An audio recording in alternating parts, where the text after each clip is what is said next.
Good Wednesday morning, and welcome to Ice Age TV, the Internal Combustion Engine Age YouTube channel. Talks about all my cars and trucks and motorcycles, the camper, the Kiefer dog, the attitudes, the weather, the bus. Wow. I guess the kids probably have another week, maybe 2 weeks of school. That would be my guess. For those who are excited about getting out of school for summertime. So as always, Tuesday morning for those that tune in my channel. Hope everybody's having a blessed day. And happy early birthday to Don, who shared with me his adventures yesterday with Ginny of getting an early birthday rendezvous with him, he and his wife, where they enjoyed the beautiful weather, because he said that on his actual birthday it would be raining. So once again, happy birthday to Mr. Don. Birthday boy day as he progresses. He's just a little older than me, but he's still young at heart and acts like an 18-year-old. But you know, that's what it's all about, having fun in life, right, Don? But anyway, as always, walking across the shop, the barn, the adventures, the cars, the trucks, so many vehicles, so many crazy things. And how do I keep the conversations going? What do we talk about? What in the world do we talk about today? As even for me, I'm here yet another day, and my mother, thank goodness, is actually doing a lot better. She actually texted me and said, you just kind of stay there and get things in order before you come running down here to see me. So that was very... Oh, the phone wants to crap out on me as usual. These phones, these devices, they are challenging to make consistent videos and not getting maddening. And so anyways, I was talking to myself, watching my shop, and didn't realize till after 30 seconds or so that I was talking to myself, the phone turned off. So anyways, the word of the day is the world of events. And I thought, how much more appropriate could that be, being that our country, among other countries, many of them are on a world event tour of recreating how mankind uses energy. And the number one thing that is always the talk is the Ice Age. Vehicles are the problem of the world. And so now, how does the world address that and make us a better world? Come on, keep going. So that's the word of the day, and the world challenges that lie ahead of us. That's what we hear all the time. Oh well, go on. And hey, there's your bone. Here's your bone. And so, come here, pops. Oh, you're late. Come here. Sorry for all the disruptions here, but come on, Jen. Come on, puppies. Yeah, you guys all get in there. That way, TV isn't turning my office. So I thought the world events, how much more appropriate than what we're witnessing. I mean, the reason I kind of thought the word world today was the new Mexican lady president that's a first for that country has already announced that they're going to be part of the Green Agenda movement. And I thought, wow, I think that's going to be really interesting to see how they take a more aggressive stance of the Green Agenda, of what that means. And I think it's going to be counterproductive to Joe Biden's Inflation Reduction Act. I really think that Mexico, this lady will probably be forced to hand to go to China to start to complete her mission of being more of a green country. And I think China will be the first one there.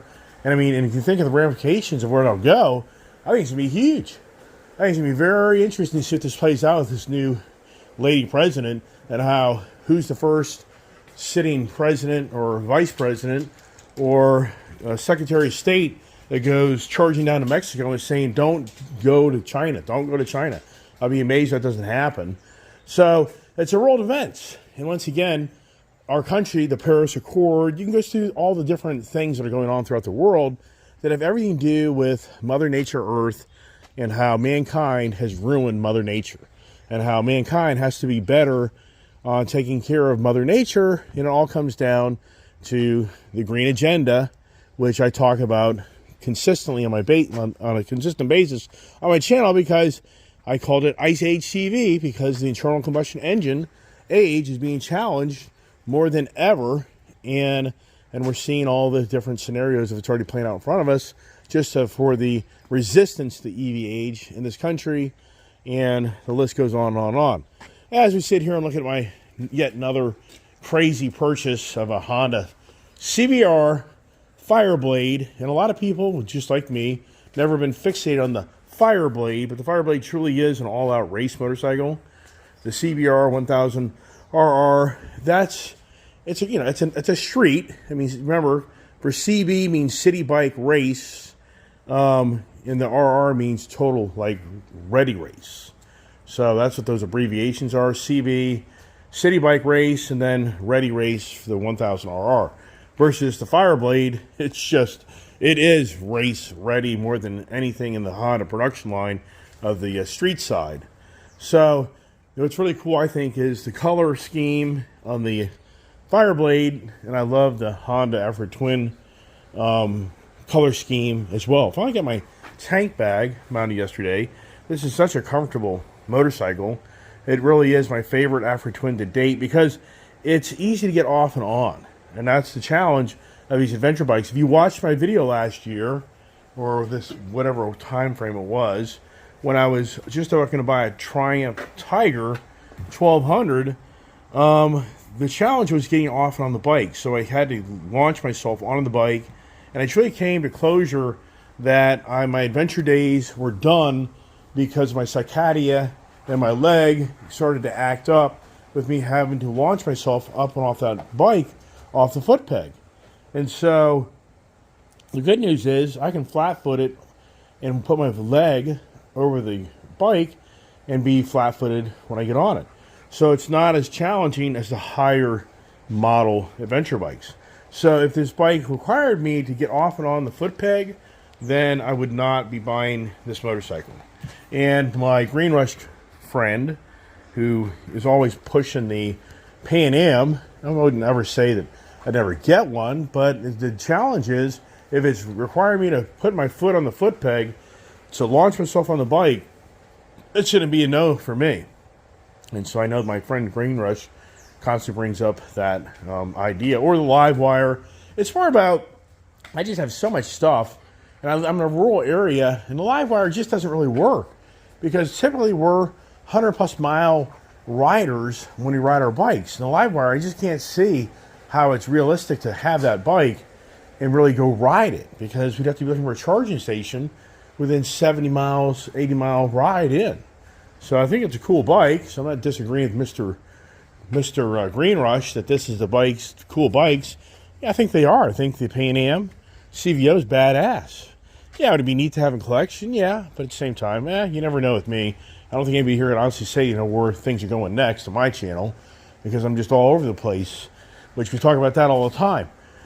And that's the world events, just like the world events. It's all over the place of the world events that we're in this country that are toe healing to the other countries, and so many. We get into the war, Ukraine-Russia war. It seems like that's really tamed down because they finally got all their money for the moment. That'll get all ratcheted up again once Ukraine's out of money and ammunition. So that'll be the constant rhetoric of Ukraine. And then the Palestinian Israel war, it seems like they're trying to come to a truce, but who knows? I'm not really following the news. I don't want to watch the news. You get too brainwashed.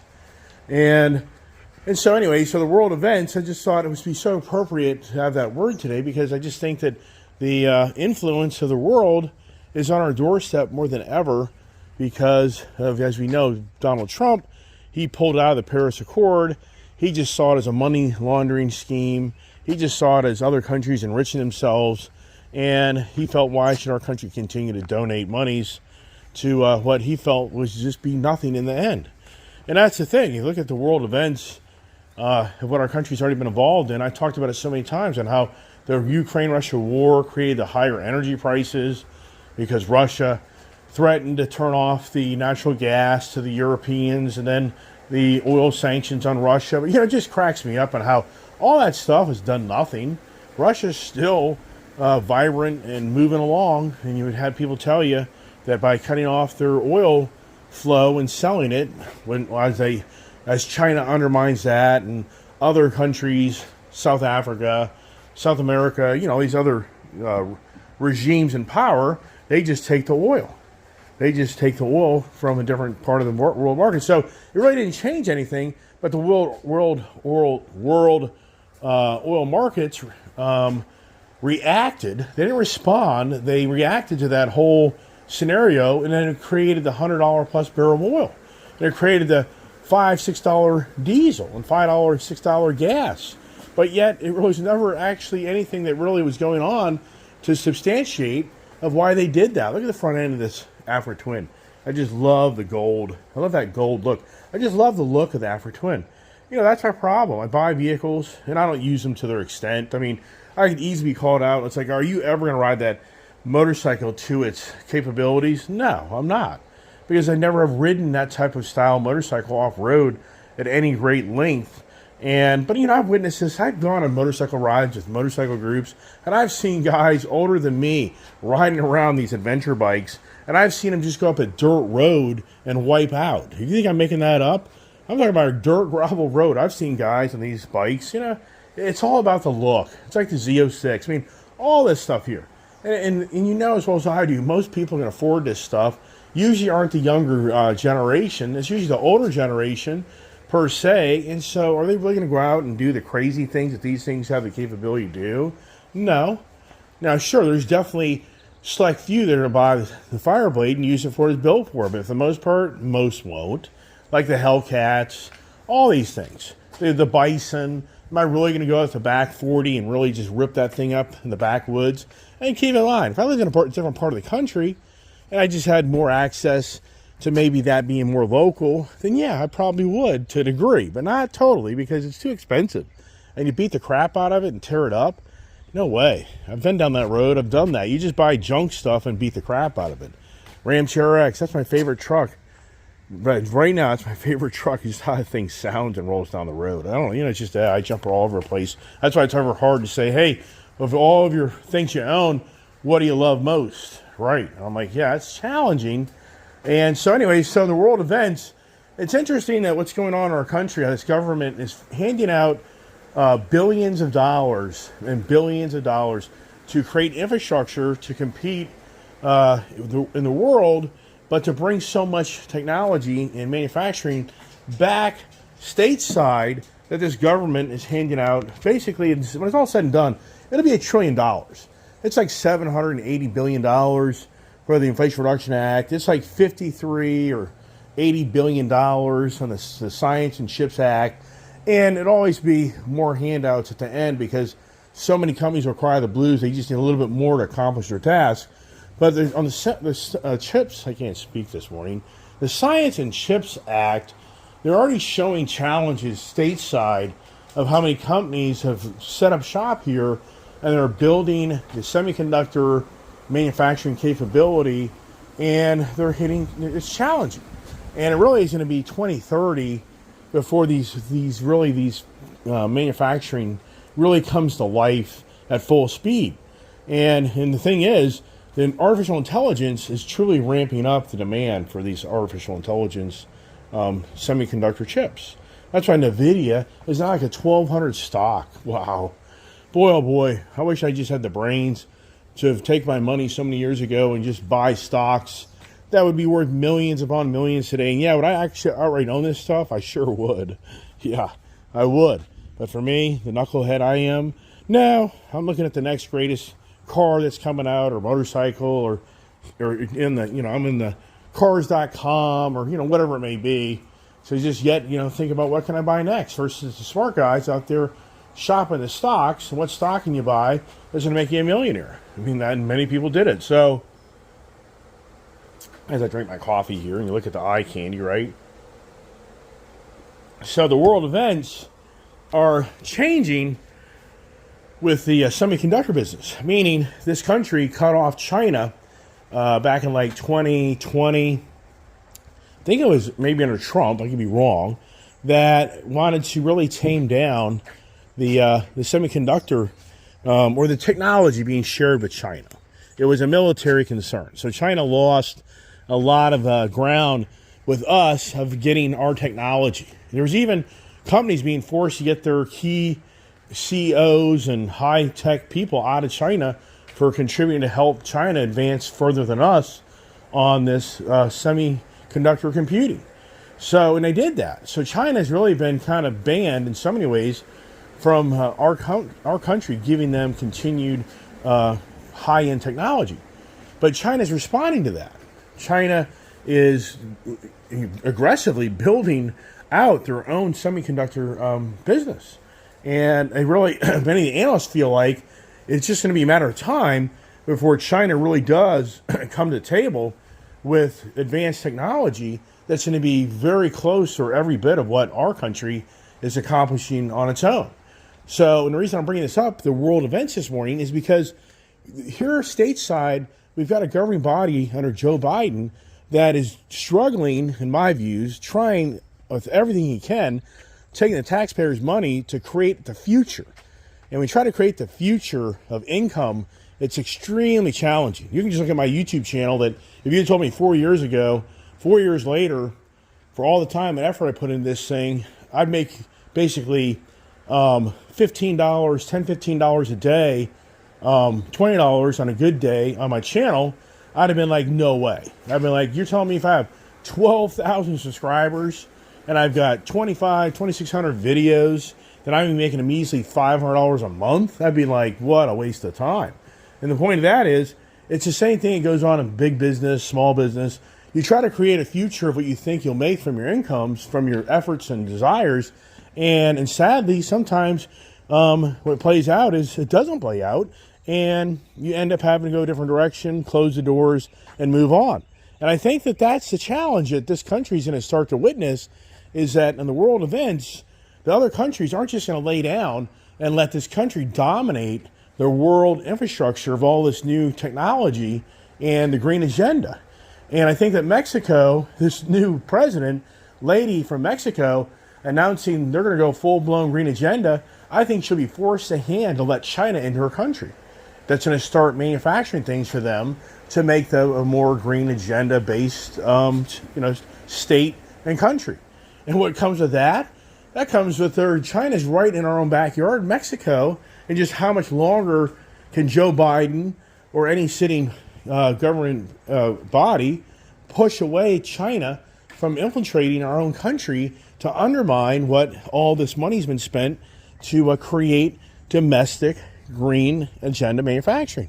And I think that in the end, it's going to play out that China prevails. And I think in the end, there'll be so much money that was spent by this government, our country, of the infrastructure that'll never survive. Because the citizens of this country aren't going to work for dirt cheap. The citizens of this country aren't going to, they're just not going to cave to the world policies of other countries have such cheap labor to bring less expensive products. Right now, China is just flooding the world with overproduction of inexpensive goods. And it's now rattling the world of many countries and others that China is going to deliberately ruin, undermine their own countries because they're giving away things for so cheap.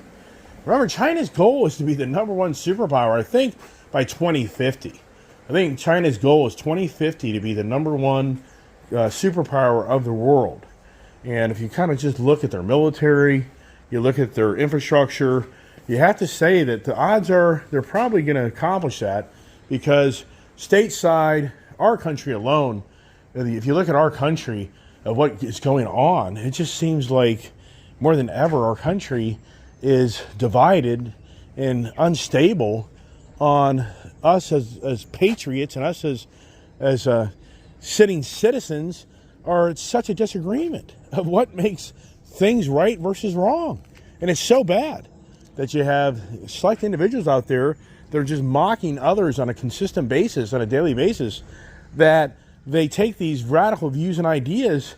And I just sometimes think, do you understand that the world is watching? Do you understand that in the end of the day, are you teaching people in this country that to think that our country is so special and better than others, and you can mouth off and do whatever you want, but at the end of the day, will you stand for your country? I mean, I'm sure many people today would really just scratch your head and go, I don't know.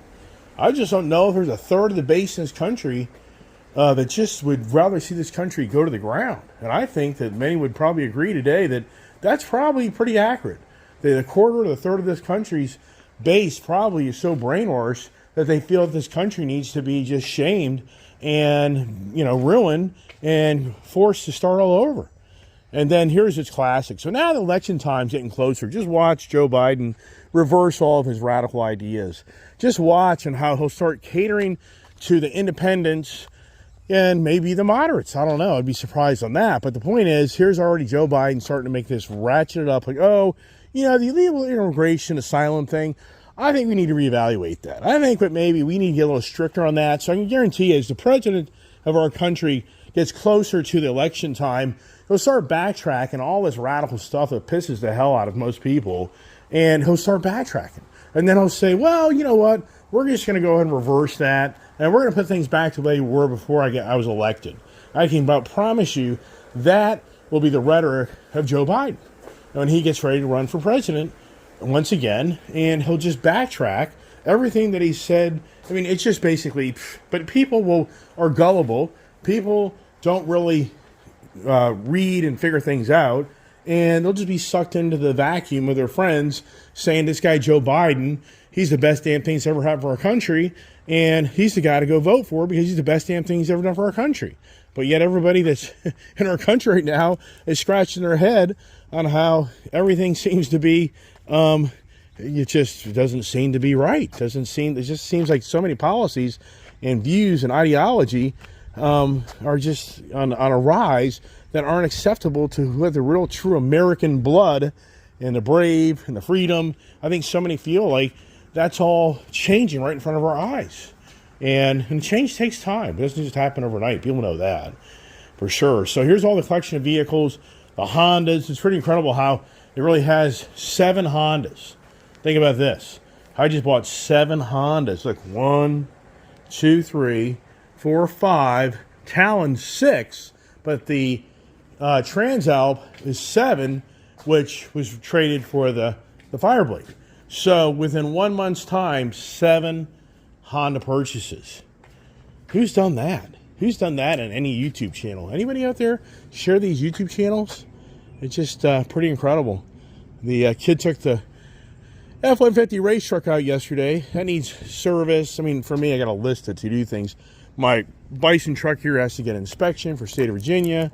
My electric truck here needs a Virginia inspection sticker. The Ford Coyote truck needs oil change. The wife's Jeep Grand Cherokee needs to have the oil changed. Still waiting on the Whipple supercharger. Blah blah blah. The list goes on and on and on. And then the front end splitter on the Corvette. Never have taken the time to dedicate my day to fix that because I'm chasing car deals, chasing motorcycle deals. It just doesn't end on the Ice Age TV. Iceman's agenda of going after to buy yet another thing that takes away a lot of time from other things. And then here's the Harleys that truly just have gone to limp mode. And then here's all my accessories of things that I can just spend the next days and days of just putting things on my cars and motorcycles, which, yeah, the world events, the world I know from the Collective Soul song, The World I Know. Yeah, The World I Know. It's all these freaking material things that I have. And then the weed eater I just bought that doesn't work. The list goes on and on and on. And then the Talon, when do I actually take that out? And the real deal in the backwoods, go to Tennessee, go down south, go somewhere where you can really have a lot of fun with that. That's a whole other day, a whole other adventure. And I mean, oh my gosh, it just doesn't end on the Ice Age TV. And then I need to go to Florida to see my mother and father. Yeah, it just doesn't end. And if I go to Florida, do I feel guilty if I take my truck and my motorcycles? No, I don't. Because, let's step in the upbeat, right? Let's keep it in the upbeat. That Mama's going to keep kicking and we're going to be able to see my father and have some fun down there and spend a few weeks down there. So let's keep it on the upbeat, right? That's the challenge in life. Keep it on the upbeat when you're so rattled with all the negativity and in the world events today. If you really watch all the TV, all it is the negativity that drives the viewership. Just like the good old YouTubers out there that just the constant negativity drives the drives the viewership. So that's it. Gonna keep it short. I'm slammed. And once again, keeping the content going. It's not simple. It's a lot of work to try to bring you a conversation in the morning. But I think people just like to hear the morning conversations, like to hear my voice, hear some ideas and views. And I kind of leave it at that for now because I just had too busy a day. And if I really want to get out of here and go to Florida, that's a lot of work to really get out of here if I want to do what I want to do. So that's a whole other thing. So anyways, I appreciate everybody watching my channel. As always, keep it growing. Keep it, it'd be nice if people would share my channel with others, their friends, family, see if they want to watch it. But I get it. It's a lot of intellectual type of conversations in the morning to a degree. So I can kind of get us some which like, it's nice to hear your voice and talk. But I think for the most part, most people are going to go for the eye candy. They're going to go over to the, the 30-second videos. I get all that. They want to see the guy on the Honda Goldwing doing a wheelie going down the road. They want to see the guy in the Afro Twin jumping over the jumps. They want to see the guy on the Rocket 3R doing a burnout. I get all that. Those are all the quick videos. That's what entertains people. So I understand that, but I just like to talk, as you can tell. So anyways, hope everybody has a blessed day, great day. And once again, thanks for watching my channel. God bless. Have a great day.